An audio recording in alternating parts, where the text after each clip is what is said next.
Oke Kak, beranjak dari pencerahan-pencerahan untuk kehidupan lah tadi ya. Saya juga pengen tahu nih perjalanan karirnya seorang Kak Cica itu, karena saya lihat kebanyakan dia apa nih di pengadilan, di ruang sidang nih ya.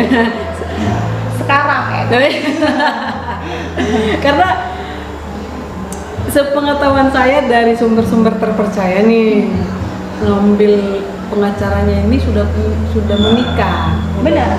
Nah ini kenapa muncul lagi sudah menikah kok mau belajar lagi, itu hal yang luar biasa. Ya. Dulu saya kan lulusan sarjana komputer. Jadi setelah lulus saya kerja di Dinas Pendapatan Daerah. Ya kan? Di pemerintahan dulunya. Lalu kemudian setelah menikah saya kerja di perbankan. Jadi saya pernah di bank juga. Nah setelah di bank itu hampir 4 tahun di bank. Lalu suami saya mensupport saya. Katanya sepertinya kamu harus mencapai cita-citamu. Jadi dulu sebenarnya cita-cita saya jadi pengacara memang. Cuman kan sempat ambil jurusan lain. Kenapa ngambil komputer? Karena ada alasan lain lah. Seperti itu kan. Jadi panjang kalau diceritain nih. Ceritanya kalau diceritain itu satu buku loh. Perjalanan hidup. Jadi singkat ceritanya, ya akhirnya suami support. Lalu kemudian saya ambil kuliah lagi hukum, sarjana hukum kan. Sekaligus ambil S2. Karena kan saya tadi dari Eskom. Jadi S2 sekaligus S1-nya. Di hukum ini? Di hukum ini. Nah, kemudian selesai S2 di Jakarta, kuliah saya sudah selesai tapi tesis belum selesai nih. Karena keburu sudah punya anak dan saya harus ke Batam kan, ikut suami bekerja. Suami duluan di sini? Ya, suami duluan di sini. Berkarir di sini. Nah, kemudian akhirnya saya menyelesaikan S1 saya di sini, konversi di sini. Ketika saya kerjakan skripsi saya, sekaligus saya kerjakan tesis saya juga. Jadi S1 saya selesai juga bersamaan dengan S2 saya. Nah kemudian itu dikerjain beneran tesis sama? Iyalah, dikerjakan beneran loh, sambil punya anak loh. Jadi anak saya tuh nggak ada beli-beli tuh? Nggak ada, semua saya kerjakan sendiri. Itu malah saya harus bolak-balik Jakarta, Batam. Jadi saya bawa anak saya tuh kan ujian di Batam, habis itu ujian lagi tesis di Jakarta. Beneran dikerjain sendiri? Kerjakan sendiri. Itulah kalau mengingat saat itu rasanya mustahil ya, udah punya anak satu, lalu sempat keguguran juga. Waktu itu juga suami tugas di luar negeri gitu kan. Jadi sempat juga ada pikiran, udahlah kalau gitu nanti aja lanjutkan kuliahnya lalu ikut suami kan. Tapi Tuhan berkehendak lain, saya harus selesaikan semuanya, saya kerjakan semuanya. Ya sepertinya susah tapi bisa dilewati semua itu karena kan nggak terlalu dipikirin sekali gitu kan, nggak enjoy aja gitu kan, walaupun saat itu agak sulit tapi bisa diselesaikan dengan baik. Nah lalu kemudian ya kuliah lagi setelah lulus saya ikut ujian pendidikan profesi advokat. Itu saya dalam keadaan hamil. Ya kan, berarti itu udah S1 S2 baru sudah KPA? Ya sudah, saya pernah jadi dosen juga, mengajar. Nah lalu kemudian pendidikan profesi advokat itu saya dalam keadaan hamil. Setelah melahirkan saya ikut ujian advokat. Nah kemudian ya singkat ceritanya ya Tuhan pertemukanlah dengan orang yang sangat baik yang menjadi pembimbing saya juga, guru saya juga, senior saya juga, Pak Musari. Saya dibimbing sampai jadi juga pengacara ya kan. Karena sebenarnya tidak semua orang bisa menerima kayak kita magang kan. Tidak semua orang percaya, apalagi tidak kenal ya. Tapi Pak Musari menerima, mengajarkan tanpa dipilah-pilah ya, semua dibagi ilmunya dengan saya gitu. Dan beliau mensupport saya, Mbak Cica silakan buka kantor aja, nanti saya support. Jadi karena ada support dari guru saya, ya saya percaya diri ya. Sebelum dikasih notis buka gitu, apa Kak Cica pernah sogok Pak Mustari gitu? Nggak pernah, itu tadi ya kemurahan Tuhan. Saya dipertemukan dengan orang yang baik gitu kan. Yang biasanya kan seorang atasan itu kan pasti takut ya punya anak buah nanti cepat keluar gitu ya, dapat ilmu cepat keluar. Kalau beliau tuh malah justru mensupport, Mbak Cica buka aja gitu, nanti saya support selalu. Jadi dengan support dari beliau, akhirnya 1 tahun magang di tempat beliau, saya buka kantor sendiri. Langsung, tapi tetap kalau ada case-case yang saya perlu diskusi, beliau selalu menerima. Kalau ada waktu selalu kita bisa diajak partner, diajak partner untuk berdiskusi. Nah, seperti itu. Jadi karena saya melihat contoh yang baik ya kan, saya akhirnya juga tidak pelit terhadap ilmu juga gitu. Nah, saya berbagi juga ilmu untuk berkebaikan lagi ya teman-teman yang baru ya, ketika mau magang, ketika mau belajar ya, selalu saya memberikan juga ilmu tanpa syarat ya, tanpa syarat, tanpa biaya, gratis. Kak Cica. Iya, kita tapi serius, saya menarik di perihal skripsi dan tesis itu dikerjakan sendiri. Oh iya, dikerjakan. Apa yang membuat seorang Cica itu mampu? Kan pasti ada titik-titik males apa gitu. Pasti. Apalagi waktu itu kan saya punya anak kecil. Apa yang diingat supaya dan akhirnya itu bisa kelar tuh tesis itu? Saya harus selesai. Saya harus berhasil. Jadi motivasi saya itu adalah. Tapi saya dengar-dengar juga info dari yang orang akurat, suami kerjanya luar biasa. Justru suami saya mensupport.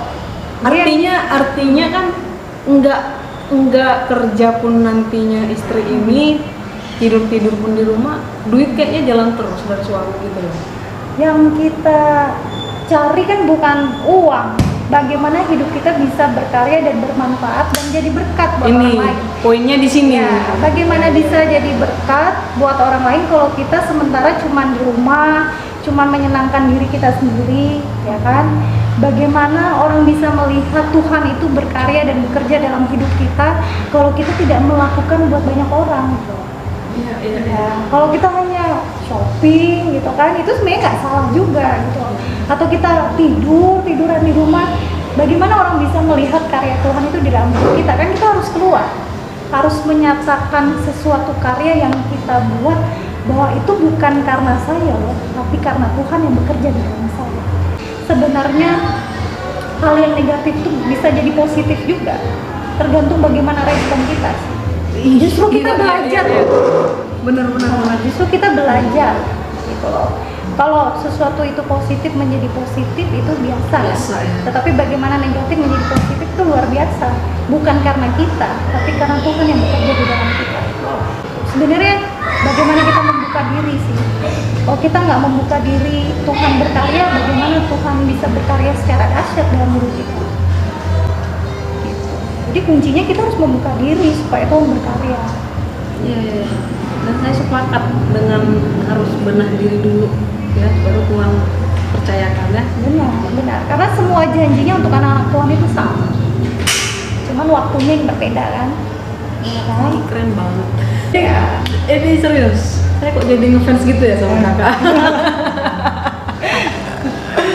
Oke Kak, dan masih boleh ya dikit lagi ya? Oh, boleh, mau 2 jam lagi juga boleh. Saya menarik ini Kak, soal di karir tadi. Aku pikir saya pun dari sudut pandang perempuan menginspirasi banget nih Kak Cica. Dan melihat apa kata suami tadi, aku pikir kakak ini kayaknya istri idaman ya. Sekarang 3 ya anaknya. Iya. Aku mau nih, karena sekarang ini kurangnya kakak pun tahu lah. Kasus-kasus perceraian itu persentasenya tinggi. Ya. Kasus-kasus yang sering terjadi generasi keluarga-keluarga muda lah ya Pak, yang mungkin umur 1 tahun ke bawah atau 1 tahun ke atas. Di sini kan rawan nih. Ya. Dan tidak sedikit perceraian yang di umur itu kekerasan ekonomi. Tapi aku masih penganut bahwasanya rezeki itu Tuhan yang atur, artinya uang bisa dicari. Ya. Nah, tapi kalau udah berbicara soal kekerasan, Ya. ini kan kalau saya dari kacamata saya fatal. Nih, gimana nih Kak? Kalau dari Ibu Cica, dari segi hukum pun dari segi yang kita bertuhan itu seperti apa, dengan kekerasan ini gimana nih menyikapinya? Ya. Pertama, biasanya kekerasan itu terjadi karena pasangan itu belum siap secara mental, psikis, ya kan, secara ekonomi. Itu biasanya mungkin pasangan muda ya, Ya. ya belum matang secara mental tapi memaksakan untuk menikah. Makanya kenapa ada perkawinan atau pernikahan yang ada pranikahnya dulu nih, edukasi pranikahnya dulu. Trainingnya. Nah, itu kan penting kan, ya.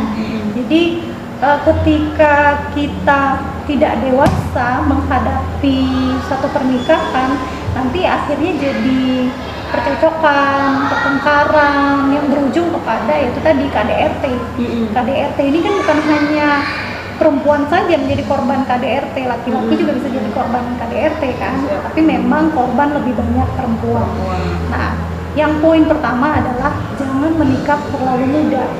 Oke. Nah, yang kedua adalah kita harus menjadi pasangan yang seimbang. Seperti itu. Jadi seimbang dalam arti gini, mungkin pendidikannya seimbang kayak gitu kan, atau bisa juga kalau bisa satu suku itu lebih baik, Lebih ya. tepat kulturnya. Ya, karena apa ya, resiko perbedaan budaya itu bisa diminimalisir lah ya. Betul, Nah, betul. tetapi kalau beda suku pun tidak masalah, Ya. yang penting seiman. Nah, tapi misalnya kita ada juga pernikahan tidak seiman, ya kita siap dengan hal-hal perbedaan ya.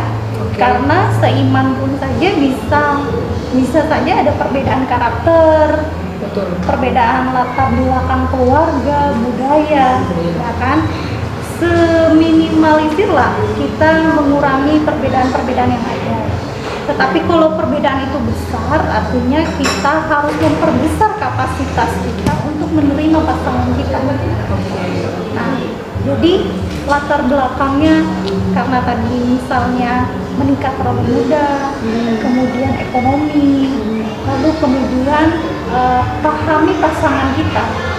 Misalnya kita udah tahu nih orangnya kasar, ya kan, dari sejak pacaran gitu kan kasar, terus suka melakukan kekerasan, misalnya ketika bertengkar dia menggunakan tangannya untuk memukul. Itu sebenarnya harus kita pahami hal-hal kekerasan seperti itu, tanda-tanda awalnya, sehingga kita berpikir dua kali untuk menikah dengan pasangan seperti itu. Yang demikian ya. Ya, kemudian untuk menghindari kekerasan juga, khususnya wanita, hindarilah tempat-tempat yang berbahaya, tempat-tempat yang sepi, tempat-tempat di mana ada orang-orang yang memberikan pengaruh negatif. Jadi hindari tempat-tempat seperti itu. Lalu kemudian biasanya kekerasan rumah tangga ini apabila ada salah satu pasangan yang misalnya miras, suka minum minuman keras, kemudian narkoba, seperti itu. Nah, jadi orang-orang seperti ini kan kadang hilang kendali kan, kontrol, sehingga terjadi KDRT. Lalu kemudian pendidikan, ya kan, latar belakang pendidikan juga ya. itu mempengaruhi.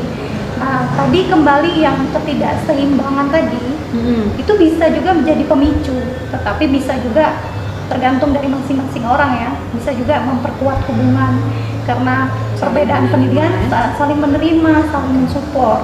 Tapi itu juga bisa jadi satu masalah, ya kan? Jadi salah satu pasangan insecure. Iya. Apalagi kalau misalnya istrinya pendidikannya jauh lebih tinggi, gajinya lebih besar, ya kan? Sehingga curiga gitu kan?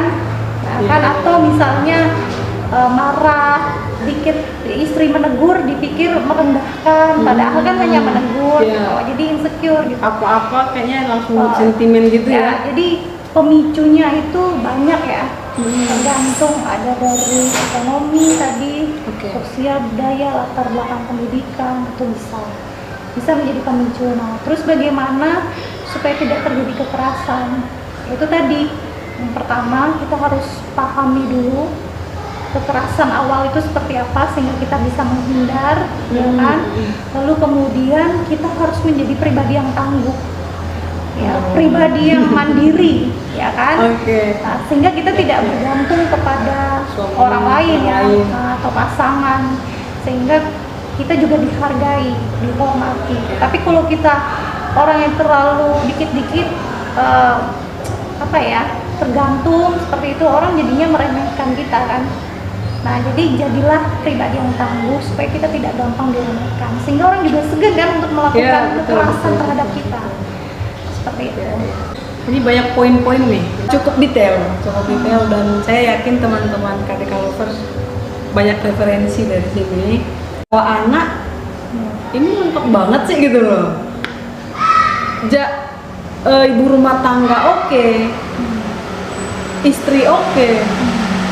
Ini rahasianya seperti apa nih? Ada nggak manajemen dari seorang Kak Cica untuk rumah tangga yang demikian supaya teman-teman yang ibu rumah tangga yang berpikiran ya gue ibu rumah tangga aja gitu loh Kak, karena saya rindu perempuan itu harus mandiri gitu. Jadi ketika suami selingkuh pun bodoh lah gitu, mau sama pelakor pun dia silahkan lah gitu, nggak harus ribut gitu loh. Karena aku pikir kalau kita udah mandiri, suami juga itu tadi segan kan. Nah, aku rindu nih seorang Kak Cica mungkin sampein buat teman-teman perempuan gitu. Ya, sebagai perempuan yang menikah, sekalipun kita berkarir, kita tetap ibu rumah tangga kan. Sekalipun kita berkarir, kita tetap ibu rumah tangga kan. Tidak mungkin kita menghilangkan profesi yang sangat mulia itu, gitu kan. Jadi sebenarnya kita tidak harus dibatasi ya dengan kita hanya menjadi ibu rumah tangga. Di rumah pun kita bisa berkarya. Apalagi dengan teknologi, misalnya kita bisa jualan atau menciptakan sesuatu, atau bisa kita webinar, ikut seminar-seminar secara online gitu kan, atau kita bisa misalnya membantu kegiatan sosial atau kegiatan rohani. Nah, yang tidak perlu waktu keluar banyak itu sebenarnya bisa kita lakukan sehingga kita bisa berkarya, bermanfaat buat banyak orang. Nah, ketika kita berkarya itu membangun kepercayaan diri kita juga.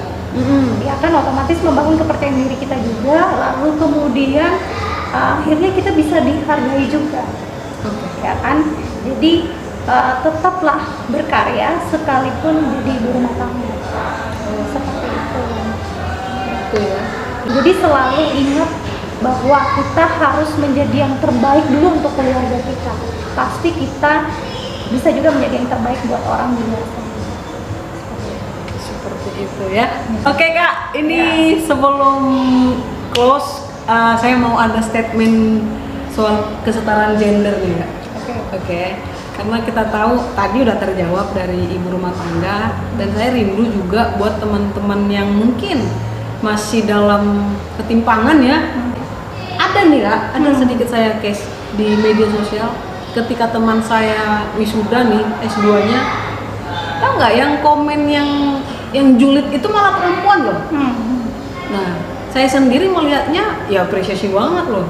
Udah di usia 30-an sekolah lagi kan S2, ya buat gue itu hal yang luar biasa karena aku nggak mampu, saat ini belum mampu ke sana kan gitu. Ya puji Tuhan kalau mampu one day ya. Nah, tapi ketika ada nih di posting nih Kak, ada perempuan yang julitin gitu. Ngapain sekolah tinggi-tinggi tuh juga ke dapur. Ini kalau boleh gua lempar gua. Itu Kak, pemahaman yang seperti ini saya rindu nih supaya, karena perempuan juga. Jadi mungkin perempuan juga kalau boleh bilang di sini mata Najwa yang bersuara, saatnya perempuan support perempuan. Nah, saya sepakat di situ. Lah, tapi yang realitanya masih banyak perempuan julitin perempuan nih. Ini gimana nih Kak, sebagai sosok perempuan yang menginspirasi, apa nih yang mau disampaikan buat teman-teman di sana? Sebenarnya semakin kita punya pendidikan yang jauh lebih tinggi, itu sebenarnya kita menjadi lebih sadar bahwa peran kita itu harus bisa bermanfaat juga buat orang-orang yang ada di sekitar kita. Jadi kalau kita punya pendidikan lebih tinggi bukan berarti kita nggak boleh ke dapur. Justru bagaimana dengan ilmu kita, ya kan, dengan kita biasa belajar, kita mau belajar juga di dapur. Bagaimana bisa masak yang enak untuk suami, bagaimana bisa masak yang enak untuk anak-anak, seperti itu kan. Justru kita juga harus bisa seperti itu. Lalu kemudian kalau kita punya pendidikan yang tinggi, sekalipun kita nanti jadi ibu rumah tangga, kita bisa mendidik anak-anak kita untuk mensupport mereka, memberikan keteladanan kepada mereka, lalu memberikan semangat buat mereka. Kalau mama bisa, kenapa kamu tidak bisa? Kalau mama bisa sampai S1, kamu harus S2. Kalau mama bisa S2, kamu S3. Oke. Ada contohnya kan? Jadi kemudian kita bisa menyemangati, bisa memotivasi dengan contoh gitu. Daripada kita hanya bisa berkata-kata kan. Nah, seperti itu. Jadi lebih dapat kita menyemangati. Dan kalau misalnya ada yang menjuliti gitu ya, maksudnya perempuan tidak support perempuan, sebenarnya ya kita tidak perlu mengambil hati juga ya seperti itu. Kita mungkin ketika ada orang yang punya pandangan negatif, kita selalu melihat apa latar belakangnya dia. Kenapa dia punya pikiran negatif? Mungkin karena dia tidak disupport oleh orang-orang di sekelilingnya, sehingga ketika dia tidak bisa mencapai itu, lalu dia juga berpikir bahwa yang lain juga tidak mampu, yang lain juga tidak bisa, seperti itu. Jadi tidak apa sih, tidak masalah kalau ada orang punya pikiran seperti itu. Tetap kita memotivasi, justru kita memberikan contoh bahwa saya sebagai wanita karir, sebagai kita bisa punya kesempatan untuk sekolah tinggi, ya kan, kita tetap bisa menginspirasi orang-orang yang ada di sekitar kita dan memberikan teladan itu tadi. Terus yang paling penting tetap semangat. Ini luar biasa ya. Dan yang paling penting seperti apa ya? Support dari pasangan. Karena banyak juga perempuan-perempuan yang semangat untuk berkarya tapi tidak disupport. Jadi untuk para suami-suami, jangan insecure dengan istri-istri yang pintar, istri-istri yang cerdas, karena justru kalau kita punya pasangan yang pintar, justru istri bisa mensupport suami. Seperti itu. Oh, ini yang terjadi banyak memang begitu Kak. Ketika suami lebih baik pekerjaannya, lebih banyak karyanya, si suami kayak cari masalah gitu ya. Ya nggak sih? Itu ada loh. Ya itu kan banyak juga yang tidak insecure kan, ketika pasangannya lebih. Tapi justru kalau kita lihat lagi bagaimana istri-istri yang bisa berkarya itu lebih bisa membantu suami. Itu mungkin khususnya dalam bidang ekonomi ya. Ya, justru harusnya suami bangga seperti itu. Yang penting sebenarnya adalah semuanya didiskusikan, semuanya terbuka, semuanya transparan, ya kan, sehingga pasangan kita juga percaya, dan ketika dia percaya dia akan mensupport kita lebih, dan tidak ada perasaan takut, ya kan. Sampai kita di titik yang begitu menyenangkan, menghangatkan teman-teman KTK Lovers. Dari awal perbincangan kita, obrolan kita, dari pertemanan yang toksik sampai ke lingkungan harus seperti apa, dan percayalah, ini saya yakin ini pesannya sampai buat teman-teman KTK Lover, dan seperti apa harusnya perempuan itu, seperti apa istri itu, termasuk saya. Ini pelajaran penting buat saya Kak, dan saya harus berterima kasih banyak buat Kak Cica. Pun halnya dari teman-teman KTK Lover bersyukur ada Kak Cica di sini. Dan kami dari KDK Kru Kak mengucapkan terima kasih buat Kak Cica. Besar harapan kami one day di next time berkenan untuk berbagi lagi di sini. Dengan senang. Oke, thank you Kakak. Terima kasih. Sampai ketemu. Bye bye Kakak.